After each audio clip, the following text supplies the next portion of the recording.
తాజాంశాన్ని చూస్తున్నాం. సికింద్రాబాద్ మెట్టుగూడ కేసులో కొత్త మలుపు చోటు చేసుకుంది. నిన్న తల్లి కుమారుడిపై హత్యాయత్నం జరిగినట్లు ప్రచారం జరగా పోలీసుల విచారణలో తానే కత్తితో పొడుచుకున్నట్లు కుమారుడు యశ్వంత్ తెలిపాడు. మరిన్ని వివరాలు మా ప్రతినిధి శ్రీనివాస్ అడిగి తెలుసుకుందాం. శ్రీనివాస్, పోలీసుల విచారణలో ఏం తేలింది? తల్లి కుమారుడు పై హత్యాయత్నం ఘటనలో కొత్త విషయాలు వెలుగు చూశాయి.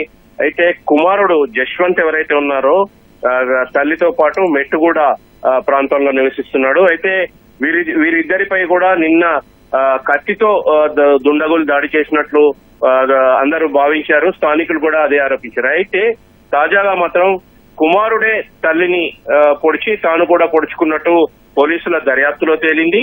అయితే నిన్న ఉదయం 11 గంటల సమయంలో ఈ ఘటన చోటు చేసుకుంది.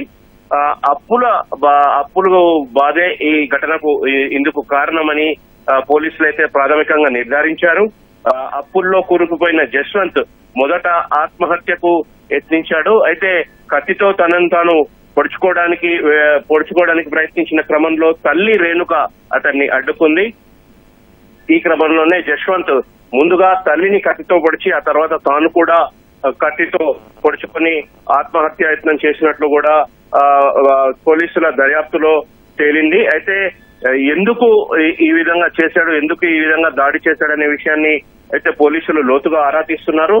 అప్పుల బాధ కారణంగానే, అప్పుల్లో కూరుకుపోయిన కారణంగానే ఆత్మహత్యకు యత్నించాడు. అడ్డుకోబోయిన తల్లిని కూడా కత్తితో పొడిచినట్లు పోలీసులు అయితే గుర్తించారు. అయితే ఇది ఘటనపై జశ్వంత్ పై హత్యాయత్నం కింద పోలీసులు కేసు నమోదు చేయనున్నారు. ప్రస్తుతం అయితే తల్లి కుమారుడు ఇద్దరు కూడా గాంధీ ఆసుపత్రిలో చికిత్స పొందుతున్నాడు. మరిన్ని అతన్ని ప్రశ్నించి మరింత లోతుగా అన్ని వివరాలు పూర్తిగా వివరాలన్నీ తెలుసుకున్న తర్వాత కేసు నమోదు చేయడానికి పోలీసులు అయితే రంగం సిద్ధం చేశారు. ఈ మేరకు మొత్తంగా ఇది కుమారుడి పనేనని కూడా పోలీసులు తమ దర్యాప్తులో తేల్చారు.